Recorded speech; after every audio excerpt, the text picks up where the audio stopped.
그러면 이제 어떤 측면이 네. 매력적이지 않으셨어요? 다시. 안녕하세요. 2020 구로의 책을 온라인으로 만나다 9권. 네, 두 번째 시간 시작하겠습니다. 인사 먼저 드릴까요? 네, 반갑습니다. 안녕하세요. 네. 벌써 한 주가 지났는데, 우리 네. 작가님 어떻게 지내셨어요? 네, 저는 그동안 마감이 마감. 끝나서, 네. 마감이라는 두 글자. 홀가분하게 지금 왔습니다. 표정이 많이 밝아지. 예. 아니, 얼굴에 낯빛이 달라지신 것 같고요. 저는 좀 얼굴이 좀 탄 것 같지 않나요? 네, 어디 다녀오셨나요? 예, 지금 막 청양에서 아.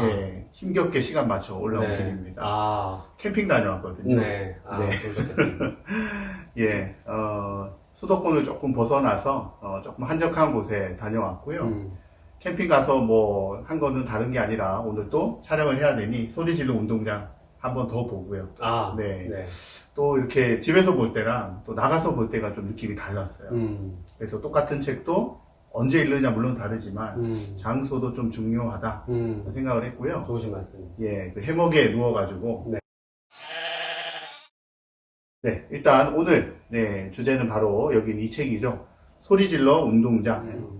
선생님은 이 책 제목만 딱 들으셨을 때 어떤 느낌이 드셨나요? 저는 별로였습니다. 제목 네. 자체가 이렇게 네. 매력적이진 않았어요. 네. 그러면 보통 제목부터 이렇게 확 당기는 그런 작품이 있는데 하면 네. 이 작품 같은 경우는 제목을 보고서 네. 야 이거 한번 읽어봐야지 뭐 이런 그 제목은 아니었던 것 같아요. 그러니까 일반적인. 그럴 수 있겠네요. 나중에 읽고 나서 보니까 네. 제목에 왜 야구가 들어가지 않았을까. 저도, 만약에 야구가 들어갔었다면 네. 선뜻 집어서 볼만한 그런 제목도 나오지 않았을까 싶었어요. 저희도 이제 글을 쓰니까 사실은 제목을 정해놓고 쓰는 경우도 있지만 대부분은 그쵸. 가제가 있고 다 끝난 다음에 이제 서로 협의를 하잖아요. 뭐 작가들의 생각도 있을 것이고 또 마케터, 편집자, 심지어는 출판사 사장님, 대표님까지 생각이 다 다르니까. 근데 야구라는 말을 넣지 않은 이유는 이제 읽고 나서는 알 것 같아요. 근데 사실 아쉬움은 남아요. 왜냐하면 부제라도 들어가면 어떨까 싶은 것이 사실 이제 기본적으로 전체로 꿰뚫는 소재가 야구잖아요. 정확히 얘기하면 망야구. 아무튼 이 책은 창비에서 이제 2015년에 나온 책인데요. 정말 부럽습니다. 벌써 19세. 그러면 선생님 첫 번째 이렇게 책을 찍으면 몇 부 정도 찍죠 보통? 뭐 요즘에는 많이 안 찍는 추세 같아서 2,000부를 찍으면 많이 찍었구나 하는. 사실 그래요. 저희가 처음에 책을 쓸 때는 기본이 한 3,000부. 맞아요. 정도로 찍었고. 10년 전 정도만 해도. 그렇죠. 3,000부가 기본이었는데, 어린이 책은. 그 3,000부를 찍고, 이 책이 다 팔리면, 그다음부터는 이제 보통, 특별한 게 아니면 1,000부씩 찍거든요. 그러면 이제 새가 10세다, 그러면, 40권이 팔렸다, 이렇게 보면 되죠. 이제 초판까지 치면, 한 11,000권, 12,000권.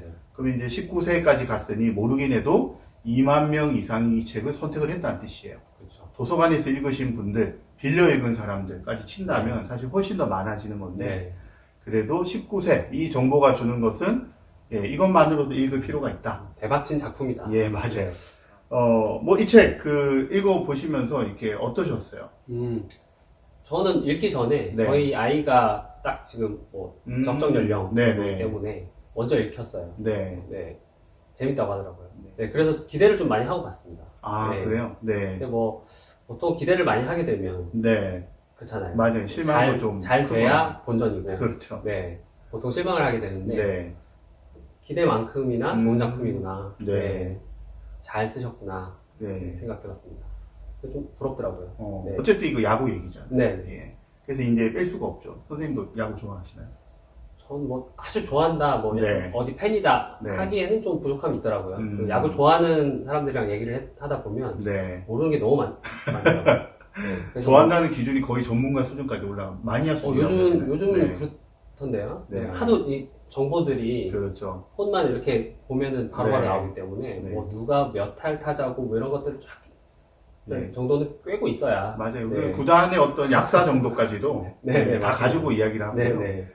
잘못 얘기하면 옛날 팬으로 바로 들통나거든요. 네, 맞아요. 네. 그래서 저는 그냥, 좋은 말씀 하시죠. 옛날 팬 정도인 것 같아요. 그러니까, 응원하는 그 구단이 없는 건 아닌데, 하이라이트 정도 챙겨보는 정도? 인 것 같아요. 뭐, 야구장, 이 근처에도 큰 야구장이 있지만. 그렇죠. 고척동 있죠. 야구장 직접 그 관람하는 거 직관이라고 하잖아요. 직관하면 참 좋죠. 그 좋은 거 모르는 바 아닌데. 뭐 가기 힘들죠. 그렇죠. 또 고향이 부산이다 보니까요. 또 부산하면 야구의 또 메카 아니겠습니까? 잘한다 메카가 아니에요. 응원 문화에 있어서는 뒤지지 않는다. 부산 갈매기 롯데 자이언트. 구도라고 하죠, 구도. 그렇죠. 부산 사람들 아니면 잘 모르는 단어기도 한데. 야구의 도시. 저도 어릴 적에 그 롯데 자이언츠 리틀 야구단.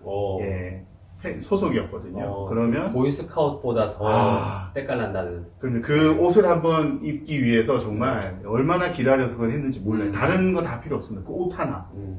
그리고 이제 요즘에는 뭐 통계 스포츠다. 그리고 실제로 이제 뭐 통계나 숫자나 이런 것에 좌우되는 어떤 기록, 확률, 이런 것들이 좀 더 부각되지만, 그렇죠.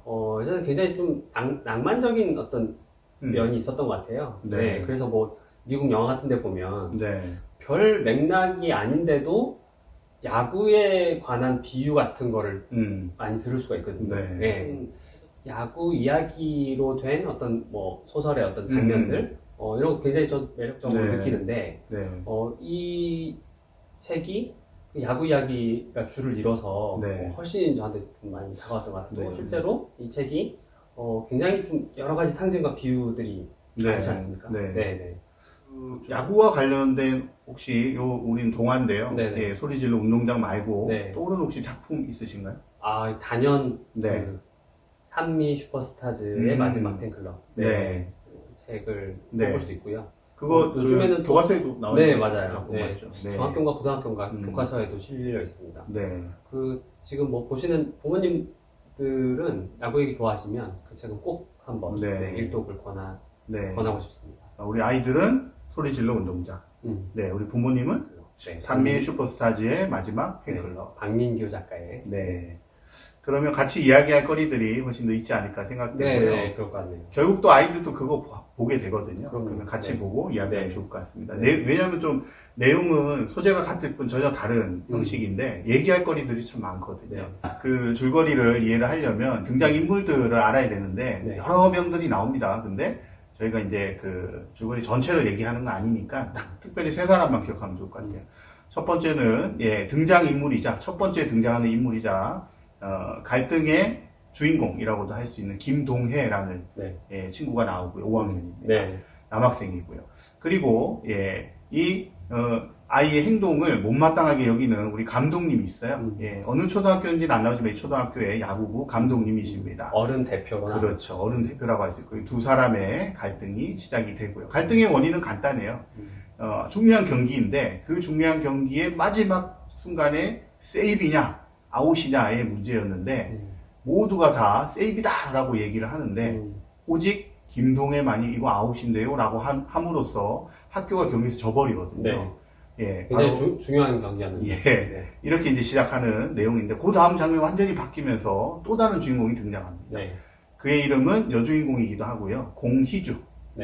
공이라고 하면 모든 거에 자신이 있지만 또 이 공부하고는 살짝 좀 거리가 있는 친구인데 사실은 끝까지 보면 공부가 무엇인가라는 생각을 할 만큼 대단히 주도적으로 일을 이끌어 나가는데 이 동해랑 희주가 만나서 야구를 좋아하는데 여러 가지 여건상 야구를 못 하거든요. 야구를 하고 싶어서 나름대로 야구부를 하나 만듭니다. 문제는 학교 야구부가 하나 더 있잖아요. 그래서 야구부는 허락이 안 나니까 안 되겠다는 생각에 그냥 막 야구부를 만들게 되고요. 막야구라는 개념으로 아이들이 야구를 합니다. 일종의 저희도 옛날에 그거 좀 했었었잖아요, 그죠? 그 뭐죠? 우리 막야구라고 안 불렀는데. 주먹야구라고. 주먹야구예요. 공을 던져서 주먹으로 쳐서 나가는. 그래서 학교에 또 하나의 어쨌든 야구부가 생겼고요. 이 또 다른 야구부, 막야구부와 원래 있었던 야구부 사이에 운동장을 놓고 경쟁을 벌이는데 이것을 누가 가져가느냐를 두고 벌어지는 재미난 이야기다 이렇게 얘기를 할 수가 있을 것 같아요. 좋네요. 여기까지 얘기를 하고요. 지금부터 이제 중요합니다. 이 책 어디까지 읽어봤니? 예. 책을 좀 깊이 있게 한번 읽어보도록 하겠습니다. 아까 앞서 말씀드렸다시피 이 책엔 굉장히 많은 상징과 비유들이 그렇죠. 숨어 있습니다. 1장부터가 굉장히 저는 인상적인 맞아요. 저도 그렇게 생각했어요. 이 남자 주인공인 김동혜의 성격을 보여주는 사건이었죠. 앞서 말씀하셨지만 그 중요한 경기에서 쌤이냐 아웃이냐를 판정하는 심판은 아웃을 외쳤고 그리고 우리 동해의 학교 감독님은 그렇죠. 세이프 돼야지 무슨 소리냐 했는데 그 가까이서 보고 있던 동해가 아웃 맞는데요 라고 하면서 바로 야구부에서 쫓겨나는 사건이 요게 사파로 나와 있습니다. 쫓겨나는 1장의 내용입니다. 제가 짧게 요 부분만 잠깐 읽어드릴게요. 야, 너 바보야? 무조건 자기 팀 편 들어야지 왜 딴 팀 편을 들어? 너 때문에 우리 다 망했단 말이 알아? 진짜 아웃이었는데 어떻게 거짓말을 해요? 왜 못해? 그냥 하면 되지. 왜 못해? 스포츠 정신에 어긋나잖아요. 스포츠 정신, 웃기시네. 지면 다 끝이야. 알아? 김동해는 자기가 뭘 잘못했는지 끝내 알지 못했다. 아주 짧은 에피소드만 보더라도 이제 동해가 어떤 성격의 소유자인지 알 수 있게 하고요. 그리고 또 이제 정말 스포츠 정신이라는 거는 그럼 뭐냐 생각하게 됩니다. 왜냐하면 실제로 야구장에서 이런 일이 일어나잖아요. 그렇죠. 그러면 당연히 자기 소속팀이 유리한 대로 판정을 그죠? 판정 시비가 붙으면 우길 거 아닙니까? 뭐 어떤 게 정말 스포츠 정신이냐.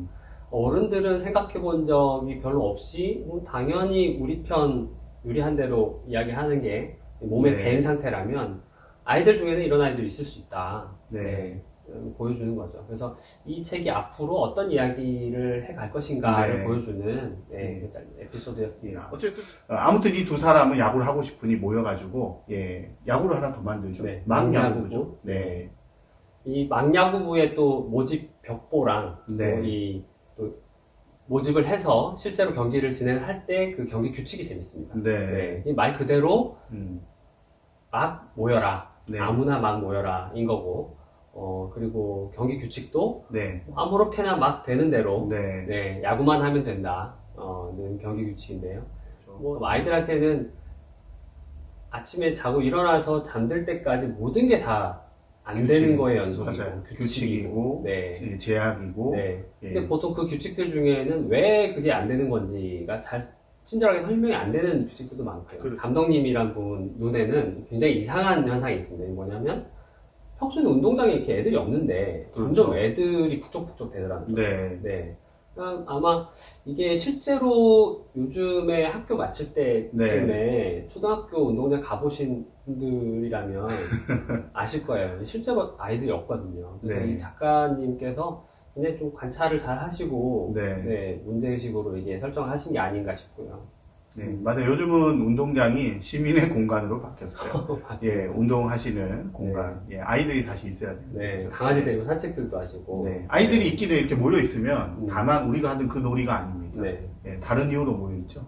보통 보게 되면 뭔가 싶어 보면 다 게임하고 있는 무리들이에요. 정확히 얘기하면 게임하는 아이들과 쳐다보는 아이들. 맞아요. 그게 운동장의 활용이라고 할까요? 그것도 잠시입니다. 차들이 와서 아이들 다 학원을 실어가면 또 싹 사라져버려요. 맞습니다. 지금의 어떤 모습. 그랬더니 또 재미난 제안을 감독님이 줍니다. 너희들 수가 이만큼이니까 너희들 목만큼 너희들 목만큼만 써라. 운동장을 사용해라. 19명이거든요. 그러면 학교 전체가 720명이란 말이죠. 720명 중에 19명이니까 19명만큼의 운동장을 인정해 줄 수 있다. 라고 이야기를 하자 이 문제를 풀어내기 위해서 일단 수학이 필요하죠. 720분의 19를 알 수가 없잖아요. 그래서 아버지를 찾아가는데 여기서부터 재미난 이야기들이 펼쳐지게 돼요. 근데 왜? 아버지 찬스를 이용해서 쪽집게 수학 문제를 아이들한테 이제 그 대가로 주기로 합니다. 그러니까 이 문제를 줄 테니 사용권을 나에게 달라. 이런 거래 관계가 성립을 하는 아이들이 막 줄을 서죠. 줄을 서서 그걸 받고 받았는데 이제 문제가 생깁니다. 큰 문제가 생겼죠. 답지가 없어요. 다 받았는데 답을 몰라요. 그래서 아이들이 이제 열심히 풀고 답을 맞춰보는데 희주가 이제 답을 제공할 수가 없으니까 아이들이 모여 앉아서 아까 그 스마트폰 보던 그 개미집 같은 그런 애들이 수학 문제를 푸느라 여기저기 모여서 그렇죠. 공통된 결과가 나오면 이건 정답이다. 그리고 이게 또 학년별로 아이들이 나눠져 있다 보니까 높은 학년 아이들이 이거 내가 풀 줄 아는데 하면서 후배들한테 풀어주죠. 그러면서 순식간에 학교는 공부하는 분위기가 됩니다. 실제 성적에서도 평소보다 10점 이상 나와서 선생님들이 의아하게 여기지만 어쨌건 성공한 거죠. 그래서 요런 장면들 굉장히 좀 재미있으면서도 작가가 공부라는 거는 뭘까? 학교에서 아이들이 공부를 한다는 거는 진짜 공부라는 건 이런 게 아닐까? 뭐 그런 메시지를 또 던지는 것 같아요. 말하자면 이제 작가님의 교육 철학이 작품에 이렇게 들어온 것이라는 생각이 좀 들었어요. 예전에 제가 들은 이야기 중에 컴퓨터 이렇게 퍼스널 컴퓨터 초창기에 이 PC 하나를 어디 아프리카 난민 마을에다가 학교에다가 기증을 했는데 놔두고 이제 아무렇게나 아이들이 공용으로 쓰라고 그냥 놔둔 모양이에요. 가르쳐주는 사람은 아무도 없어. 근데 아이들이 한 몇 주일 있다가 갔더니 다 같이 거기 모여들어가지고 컴퓨터를 가지고 놀고 있다라는 거죠. 그러니까 정작 사실 요즘에 이제 코로나 시대에 또 접어들고 하면서도 학교의 어떤 역할, 선생님의 역할에 대해서 또 고민들을 하는 분위기인데 이 작가는 이미 이제 이 학교의 역할은 뭔가 이렇게 앞에서 가르치고 테스트하고 가르치고 암기시키고 하는 거기서 좀 벗어나서 아이들 스스로가 궁금해서 답을 찾아가는 그리고 서로 돕고 협동하고 하는 가운데에서 어떤 관계까지 싹 틔울 수 있는 그런 어떤 교육 철학을 가지고 메시지를 던지시는 게 아닌가 그런 생각이 들고요. 맞습니다. 학습이라는 말이 결국 배운다는 말과 스스로 한다는 말이 합쳐져 있는데 이 시대는 학만 하거든요. 가르치기만 해요. 스스로 풀지를 못합니다. 푸는 것마저도 AI가 막 도와준다고 하잖아요. 그래서 학원이 필요하잖아요. 그래서 아마 이제 그 지점, 놔두면 아이들은 스스로 해결하고 한 발 더 나간다는 측면을 우리가 간과하는 게 아닌가. 이런 측면을 또 재미나게, 막 야구가, 좋아서 하는 것을 하기 위해서는 때로는 힘든 것도 스스로 풀어낼 수 있다? 뭐 이런 정도로도 읽히는 어떤 내용들도 등장하는 것 같아요. 하나 정도만 좀 더 해볼까요? 그런 교육 철학 말고도 사실 이 책에는 뭐 여러 가지 사회적인 어떤 쟁점 이런 것들도 많이 내포가 되어 있습니다. 뭐 예를 들면 처음에 이제 공희주가 야구부에 찾아갔는데 너는 못한다는 거예요. 왜 못하냐 그랬더니 야, 남탕 여탕에 같이 들어갈 수가 없다. 여기는 지금 남자 야구부다. 여자는 안 된다는 거죠. 그러면서도 여자는 치어리더만. 그렇죠. 이런 식으로. 그래서 남자 야구부와 여자 응원단이 존재하는 학교 뭐 이런 거에 대해서 어떤 성평등의 문제도 좀 접근하고 또 있고요. 그리고 또 뭐 학교의 주인은 누군가라는 맞습니다. 이야기도 나오는 것 같아요. 그러니까 학교의 명예를 위해 야구가 필요하다면 그 명예가 중요하냐 아이들의 행복이 중요하냐 그 명예의 대상이 결국 학생들인데 학생들의 당장 행복은 안 된다. 이걸 어떻게 할 것인가 하면서도 또 일을 해결하려고 하다 보니까 또 선생님이 굉장히 중요한 얘기를 해요. 학교는 720분의 1이다. 결국 그 말은 또 학생이 주인공이라는 얘기거든요. 그러니까 이런 얘기들의 어떤 중첩들이 우리한테 던져주는 메시지가 분명히 있는 것 같아요. 맞습니다. 또 중요한 얘기가 아까 운동장을 720조각으로 나눴잖아요. 720조각으로 나눴을 때 아이들이 선거운동처럼 이렇게 해서 나중에는 거의 운동장의 3분의 1 정도를 확보를 하게 되는데 확보를 해놓고 나서 보니까 그만큼 다 필요가 없더라는 거예요. 사실 저는 이 지점에서 살짝 반성이 되는데요. 저는 개인적으로 전체를 다 가진 다음에 이야기가 전개될 것인가 이렇게 생각을 했었거든요. 근데 그게 아니었죠. 맞아요. 하다 보니까 아이들은 처음에 막야구를 시작했을 때 정도의 다이아몬드만 그릴 수 있으면 충분했다라는 걸 깨닫게 되고 나중에 이제 그런 의문을 던지는 거죠. 그러니까 가질 만큼 가지는 것, 자기가 필요한 것보다 더 가지는 것에 대한 의문을 던지는 거죠. 이거는 사실 어른들이 만들어낸 어떤 경쟁 사회의 모습인 건데. 경쟁사에 더 나가면 자본주의 전반에 대한. 그러니까 경쟁에서 이기는 사람이 사실 다 먹는다. 승자 독식 그런 거죠. 다 먹어야 행복하다. 많이 먹을수록 행복하다. 뭐 이런 어떤 구조를 좀 비판하고 있는 그런 지점입니다. 그래서 사실 아까 뭐 제목 말씀하셨지만 이 책에서는 이 운동장 나눠 먹기와 쓰기 이 부분이 이 책의 주제에서는 굉장히 중요한 부분이고요. 그래서 야구보다 오히려 제목을 운동장 쪽으로 선택한 게 아닌가 그런 생각이 듭니다. 네, 여기까지 내용을 좀 중심으로 살펴보았고요. 1부는 여기까지 하고요. 바로 이어서 2부에서는 이 작품에 나오는 명장면 3 같이 꼽아보고요. 관련돼서 우리가 찾아가 볼 거 문화픽, 네. 그리고 또 좋은 질문들, 또 우리가 생각해 볼 부분들이 또 있거든요. 같이 나누는 시간 이어서 하도록 하겠습니다. 네. 잠시 후에 뵙겠습니다. 네, 고맙습니다.